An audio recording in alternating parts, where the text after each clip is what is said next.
Լավ ժողովուրդ, կշարունակենք, բայց մինչև շարունակելը կուզենամ ընդհանուր ամփոփենք, թե որտեղ ենք հասել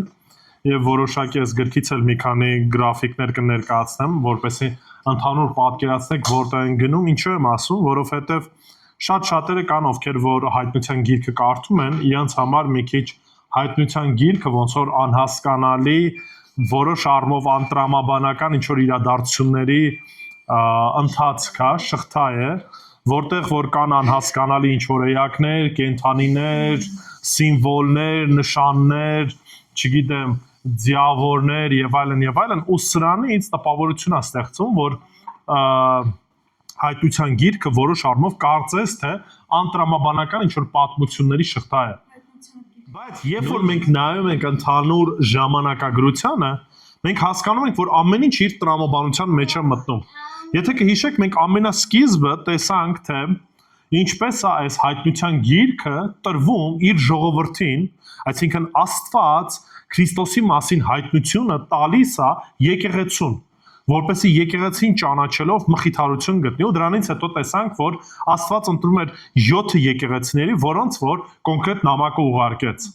Այդ 7 եկեղեցիների մեջ մենք տեսնում ենք բոլոր եկեղեցիներին, այսինքն եթե նայում ենք ժամանակագրությանը, այո, այդ բոլոր եկեղեցիները իրական եկեղեցիներ էին, որոնց որ նամակը ուղարկվեց, իրական էին հենց այդ պայդրությամբ, տեղանքով, եթե նույնիսկ կհիշեք, քարտեզը միասին նայեցինք, թե ինչու այդ հերթականությամբ պետք է այդ նամակը փոխանցվեր, բայց պատմության մեջ այդ տարբեր տեսակի եկեղեցիներ հանդիպում ենք, որոնք որ որոշակի նմանություն ունեն։ Եվ դրանից հետո ասում է Աստված հայտնում է իր եկեղեցիներին, թե ինչ են այն գալիք բաները, որոնք որ սպասվում են, կամ որոնք որ լինելու են։ Այսինքն Տերը մեզ ինչ անում, բացահայտում է, ցույց է տալիս, թե որն է սպասելիքը։ Ընդհանրապես հիմա կուզենամ մի հատ այս գծագրին ընդհանուր նայեք։ Այս գծագրի շրջանակում կտեսնենք ընդհանուր ոնց որ մի քիչ պատմությունը մարդկության պատմության ասեմ կամ ընդհանրապես Աստվածաշնչի շրջանակին։ Մենք տեսնում ենք ընդհանրապես ոնց որ ասած Իսրայելի ժամանակահատվածը ինչ ասելով, տեսնում ենք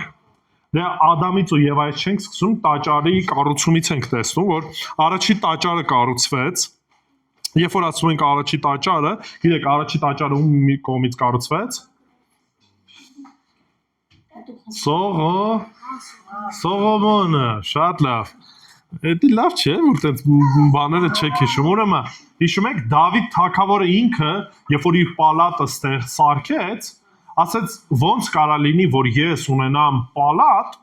բայց Տերը իր, սենց ասած, տունը չունենա։ Եվ ասում է ցանկություն դրեց սրտին, որ Տիրոջ համար տաճար կառուցի։ Բայց Աստված ասեց, չէ, դու չես տաճարը կառուցելու, այլ կառուցելու է ով, քո որդին, քո զավակը։ Եվ մենք տեսնում ենք, որ տաճարը կառուցվում է Սողոմոնի կողմից, եւ դրանից հետո մենք տեսնում ենք, որ կռապաշտության պատճառով եւ այլն, ինչ է լինում, հեթանոսության են տրվում, այսինքն հեթանոսության տրվելուց ելնելով Իսրայելը եւ Հուդան, որ թագավորությունը բաժանվել էր, ընկնում է գերության եւ տաճարը ինչ է լինում, ջախջախվում է, քանդվում է տաճարը։ Դրանից հետո մենք տեսնում ենք, որ տաճարը վերակառուցվում է, երկրորդ տաճարն է վերակառուցվում։ Երբ որ երկրորդ տաճարը արդեն վերակառուցվում է, մենք տեսնում ենք, որ Հիսուս Քրիստոսի գալու ժամանակներն է լինում, այսինքն երբ որ արդեն Հիսուս Քրիստոսը եկել էր, Հիսուս Քրիստոսի եկած ժամանակ տաճարը արդեն վերակառուցված էր, այսինքն սա Սողոմոնի տաճարը չէր։ Սողոմոնը ինչ որ տաճարը կառուցել էր, արդեն իսկ մեկ անգամ քանդվել էր եւ վերակառուցվել էր Զորաբաբելի ժամանակահատվածում։ Հիմա շատ չեմ մանրանալու այդ պատմությանը, բայց մի քանի նրբություններ, որ ուզում եմ ուշադրություն դարձնեք։ Հիսուս Քրիստոս, երբ որ եկավ Մեսիան, գիտեք, Մեսիան նույնիսկ Հիսուս Քրիստոսի իր կենթանության օրոք հիշում եք, ասաց այս տաճարը ինչ է լինելու, քանդվելու է։ Եվ մենք տեսնում ենք 70 թվականին, որ հռոմեական կայսրությունը տաճարը ինչ անում նորից, քանդում է տաճարը։ Հիմա մենք ապրում ենք արդեն Հիսուսի համբարձումից հետո ապրում ենք եկեղեցու ժամանակահատվածում։ Այսինքն հիմա եկեղեցու ժամանակահատվածն է, այսինքն երբ որ Տեր Հիսուս Քրիստոս հիմնեց իր եկեղեցին, գործք առաքելոցում ենք տեսնում Պենտեկոստեի օրը, եւ այս եկեղեցու ժամանակահատվածը լինելու է այնքան ժամանակ, մինչև որ կգա ինչը հափշտակությունը։ Այսինքն երբ որ եկեղեցին վերցվելու է երկրից վրայից։ Ուշադրություն դարձրեք, Հիսուս Քրիստոս ինչ է անելու, եկեղեցուն երկնքում դիմավորելու է։ Գրված է, որ եկեղեցին Քրիստոսին Քրիստոսի հետ հանդիպում է ունենում որտեղ երկնքում։ Այսինքն եկեղեցին հափշտակվում է եւ այս ունենք ժամանակահատված, որը որ 7 տարի է տևելու։ 7 տարի որ տարիներն էին։ Նեղության տարիներն էին։ Նեղության տարիները իր հերթին բաժանվում է 3.5, այս ձև ասած համեմատական նեղություն, այսինքն դեռևս ները չի սկսել հալածանքը, եւ երկրորդ 3.5-ը այն ժամանակն է, երբ որ արդեն հալածանք է լինելու ժողովրդի վրա։ Հիմա մենք հայտնության գիրքը, երբ որ մենք միասին կարդում ենք, կենտրոնացած է ինչ որ հատվածի վրա, հիմնականը այս 7 տարվա նեղության վրա կենտրոնացված։ Մենք գիտենք, որ այս 7 տարվա նեղության շրջանակում երրորդ տաճարն է ինչ լինելու, վերակառուցվելու։ Այսինքն ները վերակառուցելու է երրորդ տաճարը, ինչի երրորդ, որտեղ առաջինը Սողոմոնինն էր, հետո Զորաբաբելի ժամանակ տեսնում ենք, որ երկրորդ տաճարը վերակառուցվեց, Քրիստոսի համբարձումից հետո 70 թվականին այս տաճարը քանդվեց։ Հիմա բոլոր հրեաները սպասում են, թե երբ այդ հնարավորությունը լինելու, որպես այս տաճարը ինչ լինի, կառուցվի։ Հիմա այս պայդրությամբ տաճարի տեղը մզկիթ է։ Եվ ները երբ որ գա, ինչ-ինչ հանգամանքներում այս տաճարը ինչ անելու,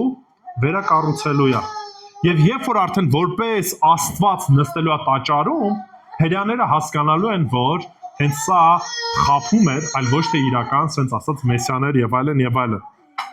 Եվ երբ որ արդեն 7 տարվա նեղության շրջանը անցնի, գիտենք, որ սկսվում է հազարամյա թագավորությունը։ Հիմա հազարամյա թագավորության մասին չեմ ասի, բայց ուզում եմ խոսեմ ամենավերջի տաճարի մասին նույնպես։ Երկնքում լինելու է նաև վերջնական հավիտենական տաճարը։ Այս երկնքում եղող տաճարի հիման վրա է, որ կառուցվել է երկրից վրայի տաճարը, այսինքն Տեր Աստված Մովսեսին ցույց էր տվել երկնքում, ինչպիսին է տաճարը, եւ այս տաճարը կառուցվել է, այսինքն այս տաճարը կառուցվել էր երկնքում եղած տաճարի հետ կապված։ Ինչի՞ եմ սա ասում կարևոր, որովհետեւ այսօր հատված են կարդալու, որտեղ որ մենք տեսնելու ենք որոշակի այդ տաճարում ծառայության մասին։ Կհիշեք նույնիսկ անցած սերտողության ժամանակ։ Հիշում եք, որ անդադ խոսում է զոհաբերության սեղանի մոտ եւ այլն եւ այլն։ Այս բոլոր պարագաները գտնվում էին տաճարում, տաճարի շրջանակում էին տեղի ունենում։ Եվ այսօր էլ որ նայենք, կտեսնենք, որ նորից տաճարում որոշ էլեմենտների մասին է խոսքը գնում։ Հիմա երբ որ կարդանք, ավելի པարզ կլինի։ Եվ շարունակությունը ավելի նեղությունների մասին եմ հիմա ուզում, որտեղ են կարդում։ Ուրեմն, երբ որ սկսեցին նեղությունները, կհիշեք, նեղությունները սկսեցին ինչով, գրքով, որ գիրքը պետքա բացվեր, ու գիրքը ուներ ինչ 7 կնիքներ։ Մենք տեսնում ենք 7 կնիքները։ Մենք արդեն իսկ տեսանք 6 կնիքները եւ հիմա սպասում ենք 7-րդ կնիքի բացվելուն։ Գիշեք առաջի կնիքի ժամանակ ինչ տեղի ունեցավ։ Չէ, առաջի կնիքը սպիտակ ձիավորն էր, որը որ խորհրդանշում էր ինչը, խաղաղությունը, ճակերտավոր կարծես խաղաղություն էր եւ այլն, այնինչ այդ խաղաղությունը ինչ էր, ժամանակավոր էր, ների բերած խաղաղությունն էր, ճակերտավոր խաղաղությունն էր, բայց այդ ամեն ինչը ժամանակավորն էր։ Դրանից հետո տեսնում ենք, որ երկրորդ կնիքն է բացվում եւ երկրորդ կնիքի ժամանակ գալիս է կարմիր ձիավորը, որը որ խորհրդանշում էր պատերազմը, այսինքն մենք տեսնում ենք, որ այդ խաղաղությունը շատ շուտ ինչ անում, անցնում է եւ միանգամից սկսում է մեծ պատերազմ, մեծ ընթացք է գալիս։ Պատերազմից հետո ինչն էր գալիս, երրորդ կնիքը սովն էր գալիս, եւ այս սովի, այս ամեն ինչի շրջանակում մենք տեսնում ենք, որ բավականին մեծ չափով մարդիկ են մահանում։ Նաեւ 4-րդի հետ կապված 4-րդ կնիքը կհիշեք գալիս էր հենց դրա հետ մեկտեղ արդեն մահներ, մահի հետ մեկտեղ հիվանդությունները եւ նաեւ վայրի կենդանիները որոնք որ նույնպես սենց ասած այդ պատուհասների մեջ էին մտնում, տիրոջ պատժի մեջ էին մտնում։ Ու եթե կհիշեք, նույնիսկ այս շրջանակում արդեն իսկ մենք տեսնում ենք, որ մարդիկ ինչ էին անում, բղավում էին, ասում էին, որ մեր վրա ընկեք ինչերը, այդ ժայռերը ծածկեք, ոնց որ ասած մահանանք ու պրծնենք, այսինքն արդեն իսկ բավականին մեծ խնդիր կա, մեծ հարցեր կան եւ այլն եւ այլն։ Դրանից հետո տեսնում ենք 5-րդ կնիքը, 5-րդ կնիքը ինչն է խորհրդանշում։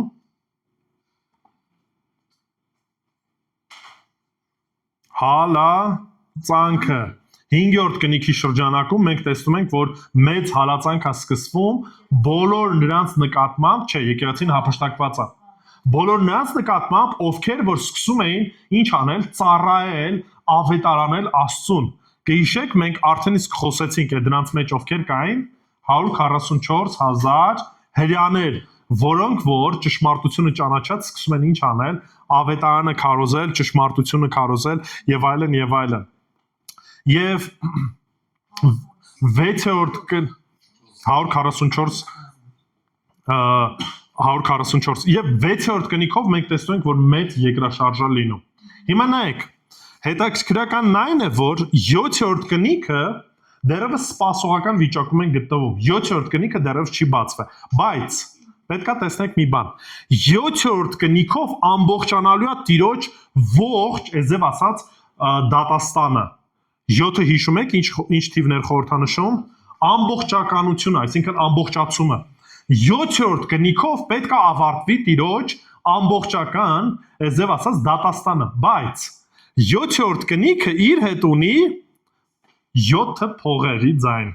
Այսինքն 7-րդ կնիքը ինքնին բերելու է բաժանված 7 առանձին պատիժների, որոնք որ առաջ են գալիս 7 փողերով։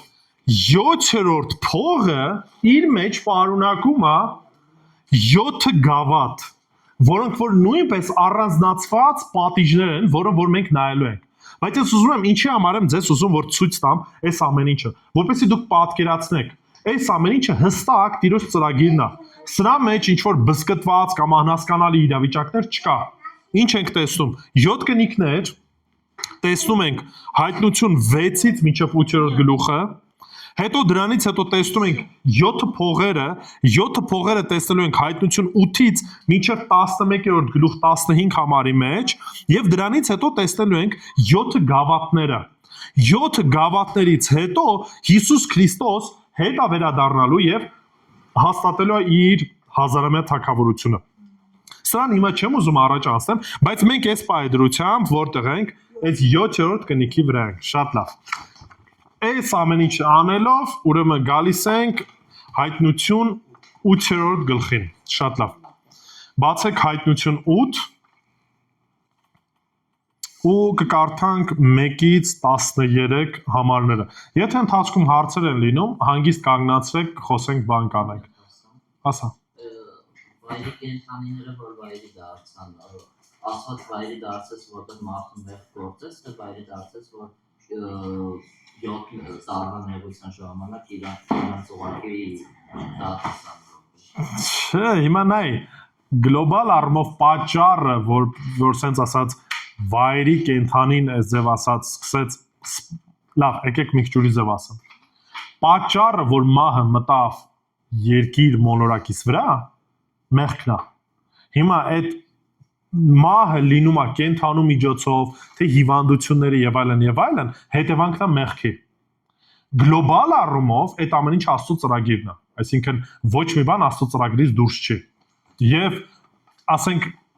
այդ ծրագրի մեջ էլ փոքրիկ ինչ որ մի հատված նաև մտնում են, որ 7 տարվա նեղության ժամանակ այդ գազանները ինչ որ կերպով այդ ծրագրի մեջ Տիրոջ պետքա մտնեին։ Բայց դրա պատճառով չի էլի արվել, որ 7 տարվա մեջ ոնց որ ասած օգտագործվեն այդ վայրի գազանները, այ դրա համար վայրի գազանները վայրի գազան դառան։ Հասկացաք, այսինքն ինքը ընդհանուր ծրագրի մեջ է,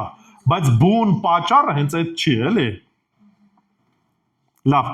մինչև այդ բարձր չէ, ինչ որ ասացի, որտեղից ուր ենք հասել, շատ լավ։ Հայտնություն 8 առաջի համարից։ Երբ 7-րդ կնիքը բացեց, երկնքում մոտ կես ժամ լռություն եղավ։ Հիմա ուշադրություն դարձրեք։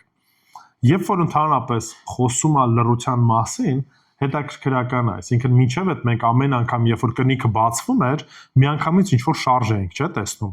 Այսինքն որոշակի ընթացք էր գնում, չգիտեմ, պատերազմ տեսանք, սով տեսանք եւ այլն եւ այլն։ 7-րդ կնիքը որ բացվում է, ինչ ենք ասում, ասում ենք տեսնում ենք մի տեսակ երկնքում մոտ կես ժամ լռություն է լինում։ Ու այս լռությունը երկնքում է լինում։ Ու երբ որ երկնքում լռություն է լինում, այդ նշանակում է նաև երկրի վրա էլ որոշակի սպասման իրավիճակ կա։ Մինչև այդ երկնքում ինչ էր տեղի ունենում։ Փառաբանում էին, բացի դրանից նաև այս աղոթքի դեռևս պատասխանը կար։ Մինչև երբ ես ինչ անելու, սպասելու կամ պահելու քո դատաստանը Տեր Աստված։ Եվ հիմա երբ որ 7-րդ կնիքն է բացվել, կարծես այդ սպասումը կա։ Ռուսները ձևի արտահայտություն անում են, ասում են ոնց որ ասած փոթորիկից առաջ որոշակի sense ասած լռություն է ալնում, զատիշի, այսինքն sense արտահայտություն են անում։ Ու իրականում, եթե նկատել եք որոշակի մեծ ցունամիների ժամանակ, ինչ է լինում, բոլոր ալիքները հետ են կանգնում, նույնիսկ որոշակի առումով ծովը բավականին հետ է գնում։ Կարծես sense մի պահ է լինում, լռություն է լինում, որպեսզի հեսա ուր որ ինչն է գալու, դատաստանն է գալու։ Ուր որ է գալու է այն մեծ պատիժը, որը որ Տերը ինչ է արել, սահմանել է։ Հիշում եք 7-րդ կնիքը, այն վերջի կնիքը պետք է լիներ, որ ամբողջացնելու էր Աստծո պատիժը։ Եվ ասում է 7-րդ կնիքը բացեց, երկնքում մոտ կես ժամ լռություն եղավ։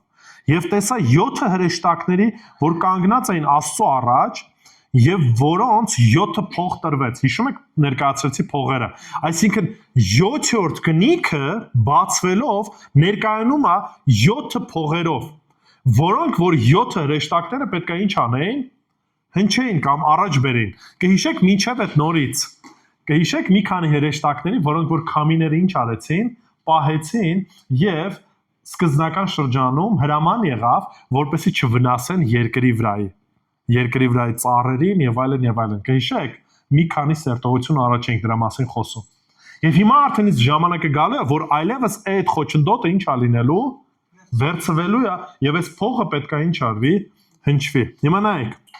Ասում է, եւ մի ուրիշ հրեշտակ եկավ եւ կանգնեց զոհասեղանի առաջ, նա ոսկե խնկաման ուներ եւ նրան շատ խունկ տրվեց, որպեսզի բոլոր սրբերին աղոթք մատուցի ոսկե զոհասեղանի վրա, որ գահի առաջ էր։ Եվ խնկի ծուխը սրբերի աղոթքի հետ հրեշտակի ձեռքից Աստծո առաջ բարձրացավ։ Հրեշտակը խնկամանը վերցրեց ու զոհասեղանի կրակով լցրեց եւ երկրի վրա գցեց։ Եղան ձայներ, որոտումներ, փայլատակումներ եւ երկրաշարժ։ Հիմա ուշադրություն դարձրեք մի պահ, մինչև այն պահը, որ կգա, որ փողերը կհնչեն, մենք տեսնում ենք, որ Հովանեսի ուշադրությունը սևեռվում է հրեշտակներից դեպի մեկ այլ հրեշտակի, ով որ տաճարում ինչ է անում, ծառայություն է անում։ Այդ ծառայությունը տեսնում ենք, որ գալիս է մի հրեշտակ, ով որ խնկամանք ունի եւ խունկը ինչ է անում, ներկայացնում է կամ ածուխով վառվում է եւ մատուցում է։ Խունկը մի քանի անգամ մենք ասել ենք, ինչն էր խորհրդանշում, ուստեղ էլ է մի քանի անգամ շեշտում։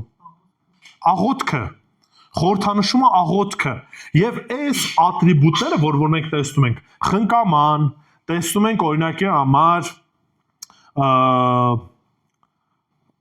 սեղանը, որի առաջ որ պետք է գահի առաջ է տեղի ունենում եւ այլն, սա այն երկնքում տաճարի պատկերի մասին է խոսքը գնում, որ պատմում է։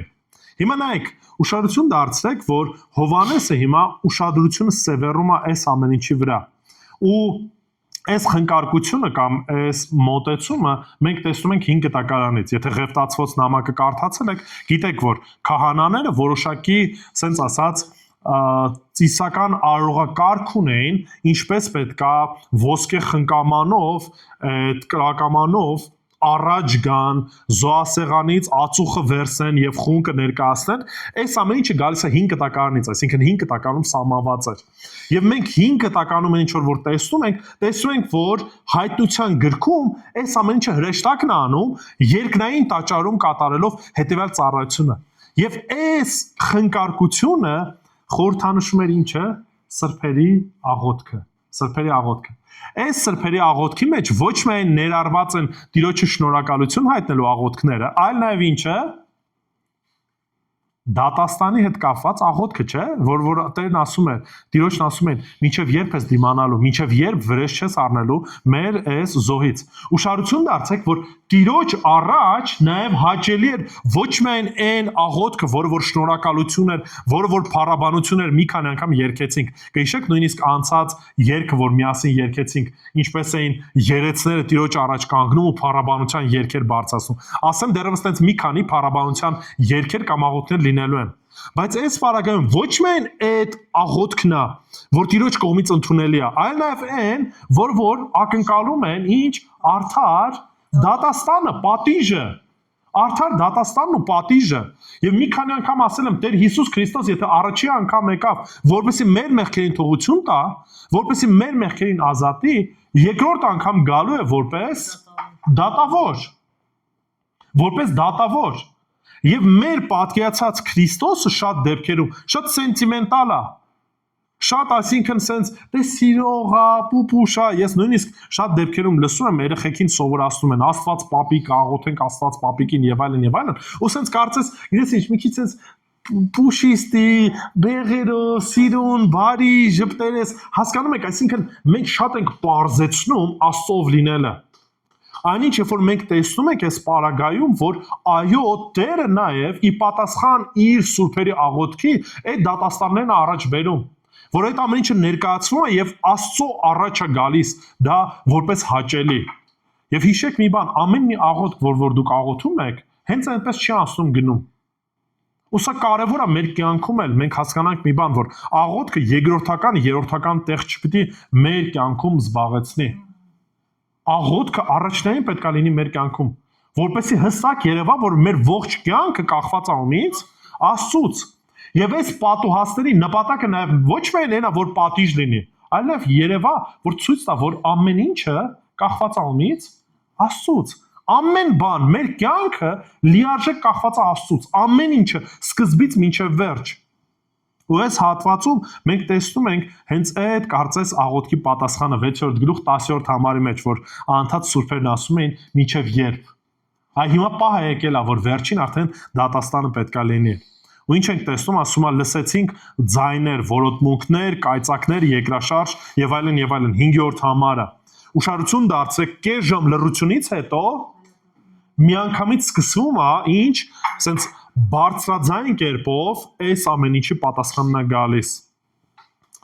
Կայծակներ ու որոտմունքներ եւ այլն ընդհանրապես, երբ որ կարդում ենք Աստվածաշնչում, նորից շատ դեպքեր ենք տեսնում, որ այս ամեն ինչը ցույց էր տալիս որոշ առումով Տիրոջ բարկությունը։ Ինչու? Որովհետև Տիրոջ զավակները, հավատարիմները, այդ 144,000-ը սկսել էին ինչ անել, ավետարանություն անել համաշխարհային մակարդակով եւ հալածանք կար իրանց նկատմամբ։ Շատերին սպանել էին արդեն, շատերը հալածվում էին եւ ի պատասխան այս մարդկանց աղոթքի Տերը իր արդար դատաստանն է տեսնում։ Նայեք, զոհասեղանը հենց այդ եմ ասում։ Եթե դուք պատկերացնեք տաճարը, տաճարում կար նաև զոհասեղանը, որտեղ որ զոհաբերվում էր կենդանին եւ վառվում էր, այսինքն ինքը ամբողջությամբ այրվում էր։ Այդ զոհասեղանի վառված ածուխից վերցվում էր ածուխը եւ խնկամանի մեջ էր դրվում եւ դրա վրա խունկն էր ցանվում ու վառվում էր։ Մենք հայերս իրականում շատ ենք խունկ վառել, գիտեք այդ process-ը ոնց է լինում։ Ես դրա համար եմ ասում, երբ որ խոսում է զոհասեղանից, խոսում է խնկաման, այդ բոլոր ատրիբուտները երկրից վրա տաճարում քահանաներն էին, ղևտացիներն են, ովքեր որ ծառայություն էին անում։ Հիմա մենք տեսնում ենք, որ երկնքի տաճարում խոսեցի, որ Մովսեսը Աստծուց պատվեր է ստանում կառուցի տաճարը այն կերպով, ինչ որ ինքը տեսել էր երկնքում։ Եվ այս տրամաբանության մեջ Հովհաննեսը տեսնում, որ այդ ծառայությունն է արվում։ Եվ սա էլ խորհրդանշում էր ինչը աղոթքները, սուրբերի աղոթքներն են հենց խոնքը խորհրդանշում։ Չհասկացա։ Նայ, դե հիմա կերպն է, թե ինչպես պետք է զոհաբերվեր, այսինքն այլ տարբերակը մորթեցիր հետո կենթանուն։ Հասկացա, այդ միսը ինչ ես անելու։ Այսինքն Տերը սահմանել է հստակ մի բան։ Այո, դրան մսից որոշակի հատված կար։ Հիմա առիթ կլինի մի օր, եթե կուզենաք, կարամ առանձին զոհաբերությունների մասին խոսեմ, որպեսզի ավելի պատկերացում կազմեք, որտեղ այդ միսը ամբողջությամբ չէր այրվում։ Որոշ մասը այրվում էր, որոշ մասը ղևտացիներն էին օգտագործում իրենց ուտելիք որպես տարբեր տեսակի զոհաբերություններ կային, այսինքն գոյություն ունեին տարվա շրջանակում զոհաբերություններ, գոյություն ունեին զոհաբերություններ, եթե անմաքրություն կար եւ այլն եւ այլն։ Այսինքն եթե կուզեք, կարող մի օր կոնկրետ այդ զոհաբերությունների մասին խոսենք, որպեսզի այդ դետալները հասկանաք, բայց գլոբալ առումով հետեւյալն էր. զոհաբերություններ կատարվում, որոշակի միս պահվում էր քահանաների համար, մնացած միսը ամբողջությամբ այրվում էր, վառվում էր։ Դա ծիսական արարողակարգեր, բաներ միանշանակ այդ ամեն ինչից վերցված են, այսինքն միշտ հեթանոսները վերցնում էին նման բաներից։ Հիմա նայեք, դրանից հետո մենք տեսնում ենք արդեն փողերի հնչելը եւ երբ որ մենք տեսնում ենք սկսում են փողերը հնչել, մենք տեսնում ենք թե ինչպես է ողջ մարդկության առումով առաջնային տեսնում ենք հարվածը բուսականության վրա։ Եկեք կարդանք միասին շարունակությունը, եթե կարաք մեկը թող կարդա։ 8-րդ գլուխ 6-րդ համարը։ Եվ 7 հրեշտակները, որ 7 փողեր ունեն, պատրաստվեցին հնչեցնելու։ Առաջին հրեշտակը փողը հնչեցրեց եւ եղավ կարկուտ ու արյան հետ խառնված կրակ, ու թափվեց երկրի վրա, եւ այրվեց երկրի 1/3 մասը, եւ ծառերի 1/3 մասը, ու ամբողջ դալախոտը։ Երկրորդ հրեշտակը փողը հնչեցրեց եւ վառվող մեծ լեռան նման մի բան ծովի մեջ ընկավ, ու ծովի 1/3 մասն արյուն դարձավ, եւ ծովային կենդանիների 1/3 մասը մեռավ, ու նավերի 1/3 մասը ոչնչացավ։ Երրորդ հրեշտակը փողը հնչեցրեց եւ երկնքից ջահի պես վառվող մի մեծ աստղ ընկավ, գետերի 1/3 մասի եւ ջրերի աղբյուրների վրա։ Պասի մինչև 4-րդ հրեշտակի փողի հնչալը ուշադրություն դարձնենք այս մի քանիսին։ Նայեք, ուշադրություն դարձեք, որ որոշ առումով առաջնային հարվածը տեղի է ունենում երկրից վրա, էկոլոգիայի վրա։ Ընդհանրապես ամենաառաջի հրեշտակը, որ փչեց, մենք ինչ տեսանք, ասում է արյունով խառնված կարկուտ ու կրակ եղավ, որոնք երկրի վրա թափվեցին եւ երկրի 1/3-ը այրվեց, ծառերի 1/3-ը այրվեց, ամբողջ կանաչ խոտն այրվեց։ Հիմա նայեք, երբ որ էլի խոսում է կարկուտ տեղաց եւ այլն, էլի որոշակի կարանք պատկերացնենք, որ մանր աստերոիդներ ու նման բաներ երկրի վրա ընկնելով շատ մեծ ինչ են անում, վառում են ամբողջը 1/3-ը ծառերի, այրում են 1/3-ը նաեւ կանաչ խոտի ու նման ձևով փչացնում են։ Հիմա ընդհանրապես բուսականությունը, ծառերը հիմնական ինչի համար են մեզ պետք։ Թթվածին, առաջնային, սենց ասած օգուտը տալիս են թթվածնի տեսքով։ Այո, ոչ բոլոր թթվածնինն ենք մենք ստանում ծառերից, դերևս կխոսեմ շարունակության մեջ, բայց մոտավորապես թթվածնի, եթե չեմ սխալվում, 30%-ը մենք առնում ենք ծառերից, բուսականությունից։ Եվ երբ որ ասում է 1/3-ը այրվեցին, նշանակում է, որ պատկերացրեք այն թթվածինը, որ մենք ունենք, 10%-ը ինչ անում, քչանում է։ Եթե բարձրացել եք սարեր, լեռներ, տեսել եք, որ որտեղ որ թթվածինը ավելի քիչ է, ավելի շատ ես կարծես շնչում, բայց չես կարողանում հագենաս։ Ինչի, որովհետև թթվածինը ավելի պակաս է։ Այս COVID-ի ժամանակ էլ շատերը կային, որ նկատում եք, ասենք սատուրացիան ընկնում էր, նշաններ նրա, որ մարդուն հավելյալ թթվածնի կարիք կա, ինչի, որտեվ թոքերը կարծես չէին բավարարվում այն թթվածնով, որը որ կար։ Հիմա շարություն դարձրեք, առաջի փողը հնչելուց մենք ինչ ենք տեսնում, նման մի գլոբալ բան ենք տեսնում։ Հիմա գիտեք, իրականում այսօր շատ-շատերն են խոսում, պայքարում են էկոլոգիայի համար, մաքրություն, մեր ծառերը, չգիտեմ, էսի անենք, էնի անենք եւ այլն, բայց ուշադրություն դարձրեք։ Երբ որ Տերը սկսում է պատժել, որևիցե մարդ կարա այս ամեն ինչին հակառակ կանգնի։ Չէ։ Այսօր էլ երբ որ մեծ հրդեհներ են լինում, մարդկային կարողությունը շատ չնչին է։ Նույնիսկ ամենահզոր պետությունները, ինչպիսին օրինակի համար Ամերիկան է,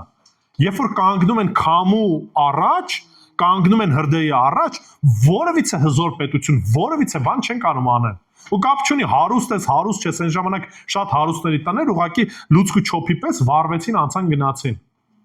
Այս պարագայում, երբ որ մենք սա տեսնում ենք, կարող մեզ համար ինչ որ բաներ, ասես միստիկ մեծ բաներ թվա եւ այլն, բայց սա իրական է ժողովուրդ, ու այս ամեն ինչը լինելու է։ Ու վայ նրանց ու կտեսնեք ամենավերջում մենք մի քանի անգամ տեսնում ենք վայ այն մարդկանց ովքեր որ այս ժամանակահատվածում են ապրում ուշադրություն դարձեք բայց այսքանով չի ավարտվում երկրորդ փողն է հնչում եւ երկրորդ փողը ինչ է բերում վառվող մեծ լեռան նման մի բան ծովի մեջ է ու ծովի 1/3 մասը նայում դարձավ եւ ծովային կենդանիների 1/3 մասը մեռավ ու նավերի 1/3 մասը ոչնչացավ հիմա ուշադրություն դարձեք երկրորդը որ խոսում է ավելի մեծ երկնային մարմին ընկնում է ինչի մեջ, ծովի մեջ, որի հետևանքով կենդանության 1/3-ը ոչնչանում է եւ 1/3-ը նորից ջրերի վնասվում է եւ նաեւ մենք տեսնում ենք նավերի։ Հիմա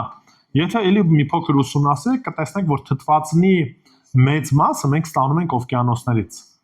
Ոնց ենք ստանում օվկիանոսներից պլանկտոններից։ Պլանկտոնները նորից այդ կենդանի փոքրիկ մասնիկներ են կամ կենդանիներ են, որոնք որ թթվածին են արտադրում ու ասեմ, բավականին շատ կենդանիներ, թե ձկներ, թե նույնիսկ կետերը սնվում են այդ պլանկտոններով։ Եվ երբ որ ասում է, որ 1/3 մասը նորից այս կենդանիները ինչ է լինում, ոչնչանում է, դա նշանակում է, որ թթվածնի նորից որոշակի մեծ հատված ինչ է լինում, պակասում է։ Ու մեծ հաշվով, ես հիմա չեմ էլ խոսում նույնիսկ կենթանական աշխարհի եւ այլն, ես խոսում եմ զուտ թթվածնի շրջանակում, որ պատկերացեք 20%-ը նորից քչացավ, մեծ հաշվով այն ինչ որ ունեինք 70%-ն է մնում այն թթվածնի պաշարների, որը որ կար։ Եվ այս ամեն ինչը նորից պետքա ցույց տա մարդկանց, որ մարդը լիարժեք ումից է կախված, Աստծուց է կախված։ Մենք շատ դեպքերում մտածում ենք, մենք հզոր ենք, մենք շատ բաներ կարանք անենք եւ այլն, բայց անկեղծ եկեք լինենք։ Շատ բաներ մենք ընդհանրապես նույնիսկ այսօր չենք կարա որևիցե կերպով, որևիցե տրամաբանությամբ դրան հակառակ կանգնենք։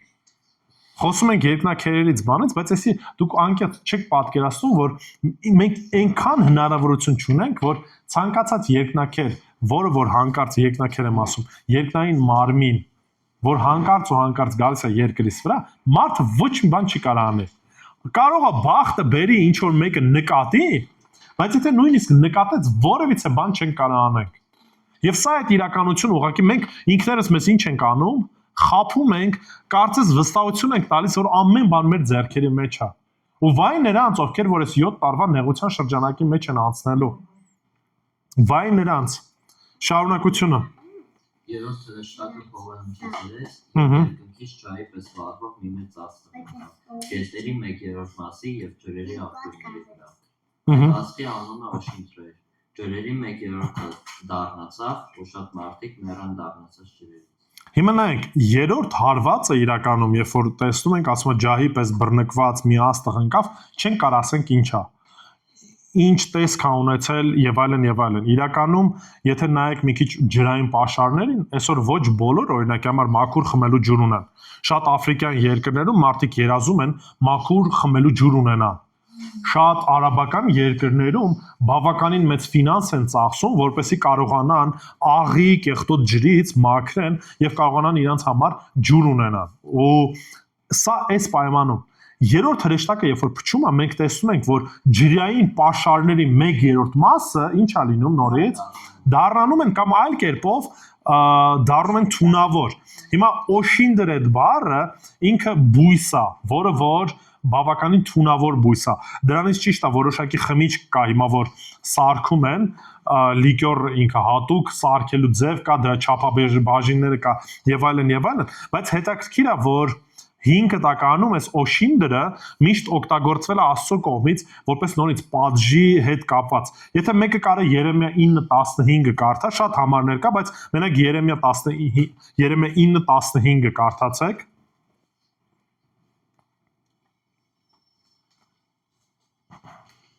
Սրա համար այսպես է ասում զորությունների Տերը, Իսրայելի Աստվածը։ Ահա այս ժողովրդին ես օշինդր եմ ուտեցնելու Եվ դառը ջուրը խմեցրել։ Ուշադրություն դարձեք, երբ որ ասում է օշին դրեմ խմեցնելու, հենց այս թույնի մասին է խոսքը գնում։ Այսինքն որպես պատիժ ու մենք տեսնում ենք, որ երբ որ այս համատությունն անում, այսինքն խմելու ջրի պաշարները ինչ կերպով դառնում են թունավոր եւ ոչ պիտանի եւ սրանից բնական է որ շատ-շատերը ինչ են լինելու թունավորվելու են։ Հիմա կլինի դա ինչ որ սարերից եկող ջրերը, թե գիտեք ընդհանրապես բացի սարերից մենք նաև ունենք երկրի տակ եղած որոշակի ջրային պաշարներ։ Գիտեք որ նույնիսկ տեղեր կա, ինչքան գիտեմ, նույնիսկ ձորախբյուրում օրինակ համար երբ որ ջուրը լավ հնարավորություն չունեն ջուր անելու, մարդիկ փորում են եւ գետնի տակից են, այո, այլի արտեզյան ջուր է, բայց խմելու է, այսինքն օգտագործում են մարդիկ շատ դեպքերում խմելու համար։ Եվ տեսեք, նորից ուշադրություն դարձրեք ողջ պաշարների 1/3 մասը ինչ է լինում թունավորվում է մարդու առաջնային սենց ասած մեզ ապրելու համար որոնք են առաջնային են կարևոր բաները թթվածինը որ մենք տեսանք արդեն հարված եղավ ծառերի տեսքով ջրային կենդանիների տեսքով հարված եղավ երկրորդը ջուրը որ նորից 1/3 պաշարներ արդեն իսկ շատ քիչ է արդեն իսկ շատ ազգեր ջրի խնդիր ունեն 1/3 պատկերացեք ինչ անում թունավորվում է ոչ պիտանի է դառնում օգտագործման նորից այս ամեն ինչը ինչ է ցույց տալի որ ինչքան կախված ենք մենք Աստծուց ու այս մարդիկ այս տրամաբանության մեջ ինչ են անում շարունակում են իրանց հպարտությամբ առաջ գնալ ու էսի դեռևս սկիզբն է սա դեռևս այդ ամեն ինչների սկիզբն է բայց Տերը հստակ իր պատասխանն է տալիս դրանից հետո տեսնում ենք 4-րդ փողը 12-ից 13 համարները 4-րդ հրեշտակը փողը հնչեցրեց խոսվեց Արեգակի 1/3 եւ Լուսնի 1/3 եւ Աստերի 1/3 որպեսզի նրանց 1/3 մասը խավարի ու ցերեկը լույսի 1/3 չտվեց գիշերը նմանապես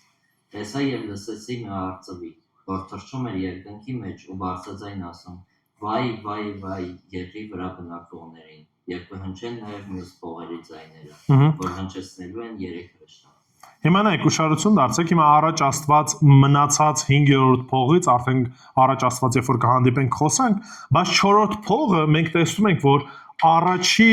3 փողերը կենտրոնացած են ինչի վրա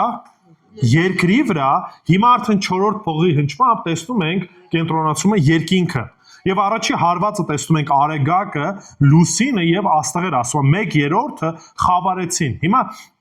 երբ որ խոսում են նորից խավարելու մասին, նորից պետք է հասկանանք մի բան։ Իրականում առանց արևի, առանց լույսի նորից մարդիկ չեն կարող ապրել։ Նույնպես եւ բույսերը,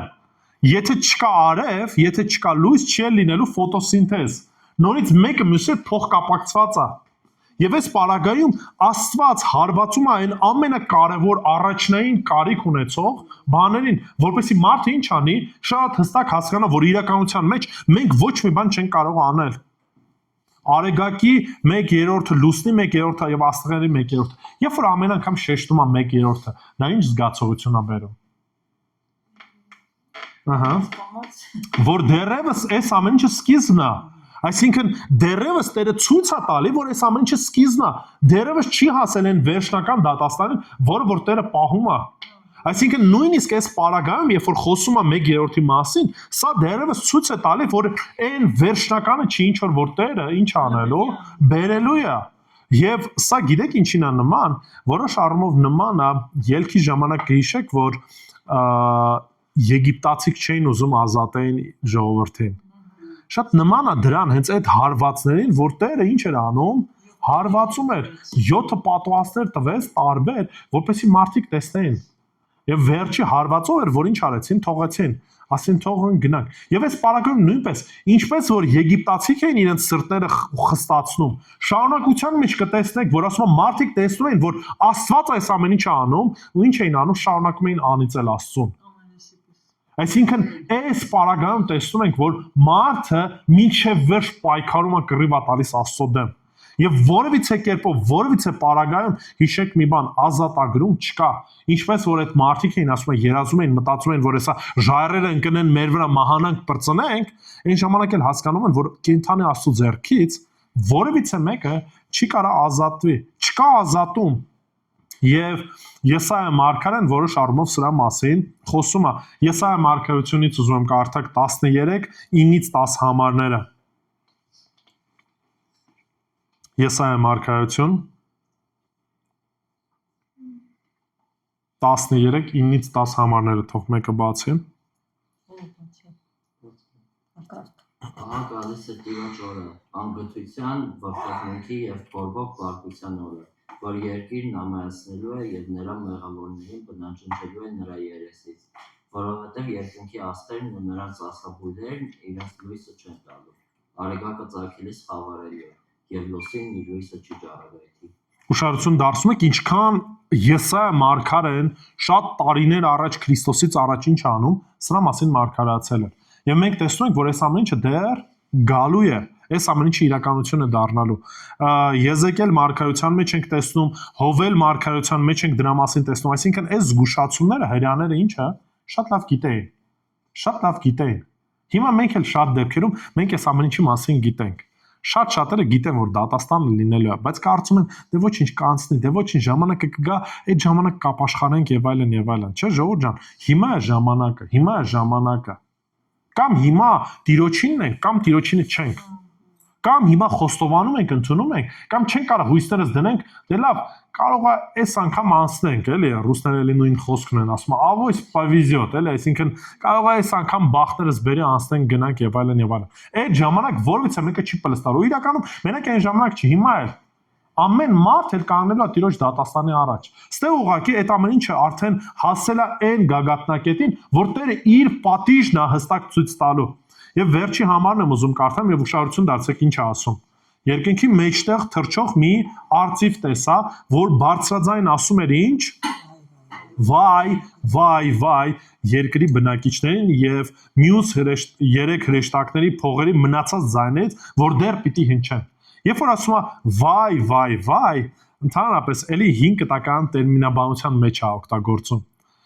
Վայ այն ժողովրդին, վայ այն ազգին եւ այլն եւ այլն։ Այսինքն այս վայը նորից հрьяաների համար շատ հասկանալի էր։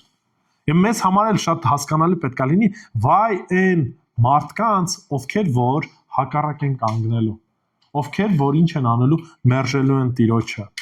Հիմա չգիտեմ, այս ամեն ինչի շրջանակում դատաստանը, Տիրոջ դատաստանը ինչքան է մեզ համար իրական, ինչքան է գուցե մեզ համար ինչ որ թվացial, դե ոնց որ հեքիաթի նման է եւ այլն, բայց հասկացեք մի բան։ Այս ամեն ինչի իրականություն է ու իրականություն ժամանակը գալու է, որ իրականություն է դառնալու։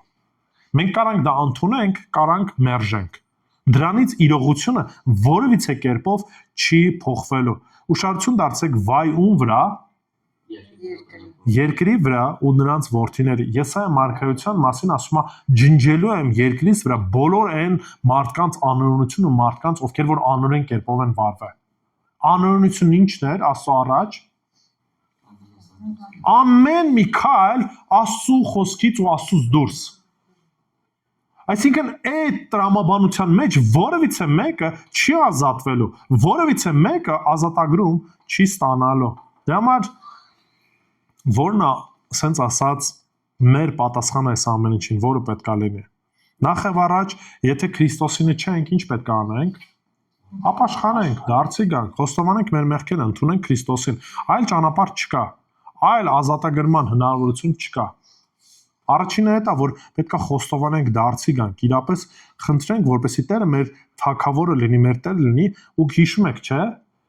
Տերը իր զավակների, ասում է ճակատին, իր կնիքն է դնում, իր պաշտպանությունն է դնում, բայց դա 7 տարվա նեղության շրջանակում։ Ավելավը դրա մեջ չընկնենք էլ։ Ավելավը դրանից դուրս լինենք ու Տիրոջ հետ լինենք, երբ որ այս ամեն ինչը լինելու է։ Երկրորդը, եթե Տիրոջինն ենք, պետք է հիշենք, որ աղոթքը շատ կարևոր դեր պետք է ունենա մեր կյանքում։ Ոչ մի աղոթք անպատասխան չի մնալու։ Տերը իր բոլոր զավակների աղոթքը պատասխանելու է, վաղ թե ուշ։ Դրա համար, եթե Տիրոջինն ենք, աղոթքի մեջ ինչ եղեք, արթուն եղեք։ Եթե Տիրոջինը չեք, ուրեմն դարձեք, եք ապաշխարեք, կուզենամ վերջացնենք Եբրայեցիս նամակից կարդալով 3-րդ գլուխ 7-ից 8 համարները։ Եբրայեցիս 3-րդ գլուխ 7-ից 8 համարները։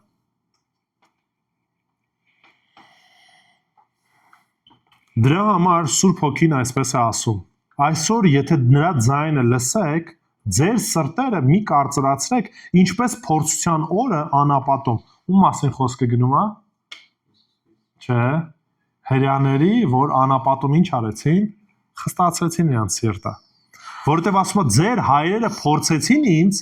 քննեցին ինձ ու տեսան իմ գործերը 40 տարի անհավատության պատճառով հրյաները խոստացված երկիր չմտան։ Դրա համար ասում է դրա համար այդ սերնդից զզվեցի եւ ասացի միշտ մոլորվում են սրտով եւ նրանք իմ ճանապարհները չճանաչեցին։ Այդպես որ իմ բարկության մեջ երթվեցի, որ իմ հանգստի մեջ չպիտի մտնեն։ Ուրեմն ինչ անենք, եթե Տիրոջ ձայնը լսում ենք, մեր սիրտը չխստացնենք, այլ գանք Տիրոջ առաջ աղոթքով ու խոստովանությամբ։ Աղոթքին ժամանակ տրամադրենք։ Ամեն մեկը ձեր շրջանակում հիմա կուզենամ մի պահ ուղղակի լուտ լինենք, աղոթենք, դուք ինքներդ գիտեք ձեր ընթացքը, ձեր կյանքը, ձեր քայլերը, ուղղակի այս ամեն ինչի մասին մտածեք, հիշեք մի բան, որ այո Տերը սիրող է, ողորմած է, բայց դրա հետ մեկտեղ դատավոր է։ Եվ մեր արարքների համար Տիրոջ առաջ պատասխան ենք տալու։ Ամեն մեկը աղոթեք, խնդրեք, որպեսզի Տերը ների ու ձեզ կյանք տա, ու եթե Քրիստոսինն ենք, աղոթեք, որպեսզի Տերը ձեզ առաջնորդի իր կյանքի, ձեր կյանքի ընթացքում, որ լավագույնն անեք իր փառքի համար։